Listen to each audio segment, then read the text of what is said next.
Hello guys, welcome back to a new video and welcome back to our channel craze education. आज हम बात करने वाले हैं सैम्पल पेपर के बारे में। और सैम्पल पेपर है आपका क्लास 12th के हिस्ट्री के सैम्पल पेपर के बारे में हम बात करने वाले हैं। तो आज हम देखेंगे कि किस प्रकार आपका जो क्लास 12th का क्वेश्चन पेपर है वो किस प्रकार आता है हिस्ट्री का, और उसमें कौन कौन से क्वेश्चंस आते हैं वो हम आपको दिखाएंगे कि आपका जो क्वेश्चन का फॉर्मेट है वो किस प्रकार आता है। सो इस वीडियो में हम इस चीज़ को दिखेंगे।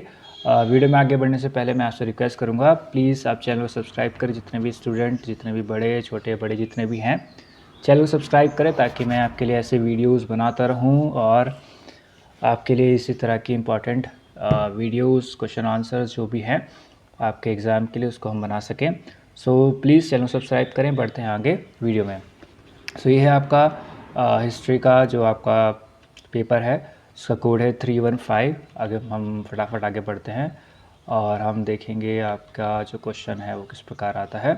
सो यहाँ पे दिया गया है कि आपके पास दो सेक्शन है। सेक्शन ए आपको पूरा करना होता है, सेक्शन बी में दो ऑप्शन होते हैं जिसमें से कोई भी एक ऑप्शन आपको करना होता है।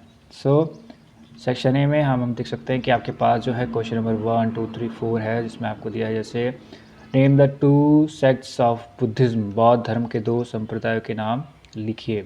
सो यहाँ पे 1, 2, 3, 4 जो आपके पहले चार क्वेश्चन है आपके दो मार्क्स इसमें दिए हुए हैं। दूसरा क्वेश्चन दिया है why Indus valley civilization is called Harappan civilization. उल्लेख करें कि सिंधु घाटी सभ्यता को हड़प्पा सभ्यता क्यों कहा जाता है। Question number 3, you founded the Syed dynasty in India and how. Bharat में सैयद वंश की स्थापना किसने तथा कैसे की। ठीक है गाइस, आगे बढ़ते हैं हम। फिर यहाँ पे आपका जो क्वेश्चन नंबर 5 है वो आपका आता है आपका 4 मार्क्स का। क्वेश्चन नंबर 5, 6, 4 जो आपका क्वेश्चन नंबर 5 है वो आपको दिया है what do understand by the term गोत्र। गोत्र शब्द से आप क्या समझते हैं। या फिर दूसरा क्वेश्चन इसमें दिया है कि गुप्त काल के दौरान आर्यभट्ट द्वारा विज्ञान के क्षेत्र में दिए गए योगदान का वर्णन कीजिए। ठीक है गाइज, सो ये वीडियो ये दोनों जो हिंदी और इंग्लिश मीडियम है दोनों के लिए यूज़फुल है। क्वेश्चन नंबर 6 है, इसमें दिया हुआ कि according to Balban sultan is absolute power explain. Balban के अनुसार सुल्तान असीम शक्ति है, स्पष्ट कीजिए। तो यहाँ पे आपका क्वेश्चन नंबर 5, 6, 7 ये आप देख सकते हैं, ये आपके पूरे 4 मार्क्स के हैं। 1757 की पालसी की लड़ाई किन कारणों से हुई, व्याख्या कीजिए। या फिर आप दूसरा क्वेश्चन कर सकते हैं discuss the main grievances of Santhals against Britishers. अंग्रेजों के विरुद्ध संथालों की मुख्य शिकायतों पर चर्चा कीजिए।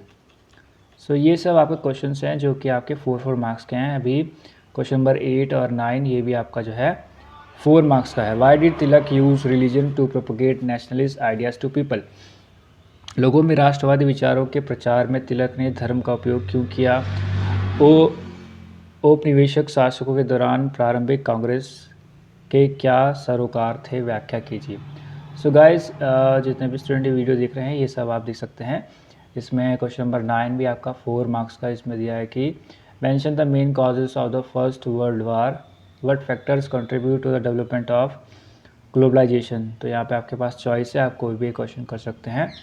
सो गाइस, हम ट्राई करेंगे कि हिस्ट्री की जो मेन इंपॉर्टेंट क्वेश्चन है उसके हम अलग से आपके लिए एक वीडियो बना सकें, ताकि आप जो आपके मेन या फिर जो बहुत बार आपके क्वेश्चन रिपीट हुए हैं उनको आप पढ़ सकें और अपना एग्ज़ाम अच्छे से दे सकें। क्वेश्चन नंबर 10 भी आपका 4 मार्क्स का, जिसमें दिया है what were the two main purposes of establishment of league of nations, it could not to become an effective organization, why explain. और उसके साथ साथ दूसरा क्वेश्चन दिया है explain the growth of military fascism in Japan. Japan में सैन्य फासीवाद के विकास की व्याख्या कीजिए।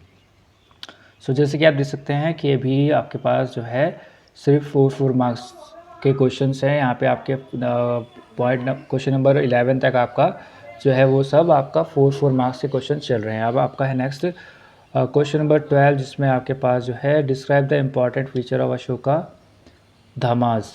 अशोक के धम की महत्वपूर्ण विशेषताओं का वर्णन कीजिए। सो इसमें दूसरा क्वेश्चन आपके पास साथ में दिया है who was the most famous ruler among Kushanas, what were his main achievements. कुषाणों में सबसे प्रसिद्ध शासक कौन था, उसकी मुख्य उपलब्धियाँ क्या थी। ये सब आप क्वेश्चन देख सकते हैं। और उसके बाद हम आगे बढ़ते हैं। क्वेश्चन नंबर 13 ये भी आपका 10 मार्क्स का है। Examine the silent feature of central administrative structure under the Delhi सल्तनत। दिल्ली सल्तनत के तहत केंद्रीय प्रशासनिक संरचना की मुख्य विशेषताओं का परीक्षण कीजिए। सो जैसे कि आप देख सकते हैं गाइस, ये सब क्वेश्चन आपके 13 क्वेश्चन नंबर 14 और ये सब आपके 10 मार्क्स के आने वाले हैं आपके एग्जाम्स में। 14 क्वेश्चन में दिया है आर्य समाज के संस्थापक कौन थे, आर्य समाज द्वारा उठाए गए महत्वपूर्ण मुद्दों की व्याख्या कीजिए, who was the founder of Arya Samaj. और उसके साथ साथ दिया है कि explain the main causes of failure of revolt of 1857। तो क्वेश्चन नंबर 15 भी आपका 10 मार्क्स का है। फिर आता है आपके पास मैप वर्क, यानी कि आपको जो आपका आपका मैप दिया होगा उसमें आपको ये सब चीज़ें मार्क करनी है। On the given outline of map of India mark with name of the following. जो आपको मैप दिया होगा उसमें आपको Pataliputra, Varanasi, the boundaries of Akbar empire in 1605, Oudh, Multan, ये सब आपको मार्क करना है। इसके नंबर जो आपको उसमें दिए गए हैं 1-1 मार्क्स और 2-2 मार्क्स के उसमें आपको नंबर मिलने वाले हैं। उसके साथ उसका बी पार्ट है the given political outline map of Europe, mark and name a country occupied by Germany just before the second world war. उसके साथ साथ आपको यूरोप का मैप मिलेगा जिसमें आपको जो चीज़ आपको पूछा गया वो आपको बताना है कि आपको वो कंट्री का नाम बताना है और उसको मार्क करना है जिसको जर्मनी ने ऑक्यूपाई कर लिया था सेकेंड वर्ल्ड वॉर से पहले। ये हिंदी में दिया है सब आपको। फिर इसके बाद आपके पास है ब्लाइंड, जो आपके ब्लाइंड कैंडिडेट होते हैं उनके नीचे क्वेश्चंस दिए गए हैं, ठीक है। ये आपको नहीं करने होते हैं, आपको सिर्फ जो ऊपर आपको दिया है वो आपको ख़त्म करना होता है। और उसके बाद आपके पास आता है सेक्शन बी। सेक्शन बी में आपके पास ऑप्शंस हैं, आपको कोई एक ऑप्शन में से आपको करना है। जो ऑप्शन आपका ये फर्स्ट वाला है, evolution of state in India, describe the important feature of our republican Mahajanapadas of ancient India.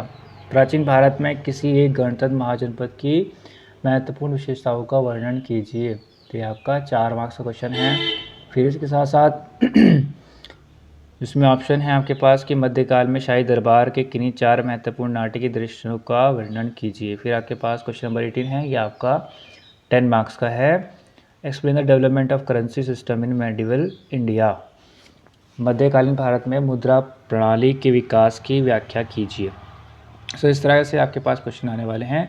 वो आपका ऑप्शन फर्स्ट था, फिर आपका ऑप्शन नंबर 2 है। इस पर भी आपके पास सिर्फ 2 ही क्वेश्चंस हैं, ठीक है। फर्स्ट या तो आप फर्स्ट वाला पार्ट कर लीजिए या सेकंड वाला पार्ट कर लीजिए, आपके पास ऑप्शन होता है। सेकंड वाला ऑप्शन आपका है कल्चर से रिलेटेड संस्कृति। Define the folk culture mention those object that reflect folk culture. लोक संस्कृति को प्रभाषित कीजिए। उन वस्तुओं का उल्लेख कीजिए जो लोक संस्कृति को दर्शाती हैं। फिर आपका है next, describe briefly advertising and consumerism. विज्ञापन और उपभोक्तावाद का संक्षेप में वर्णन कीजिए। फिर क्वेश्चन नंबर 18 है जो आपका 10 मार्क्स का है। Explain the significance of variety of culture of food in India.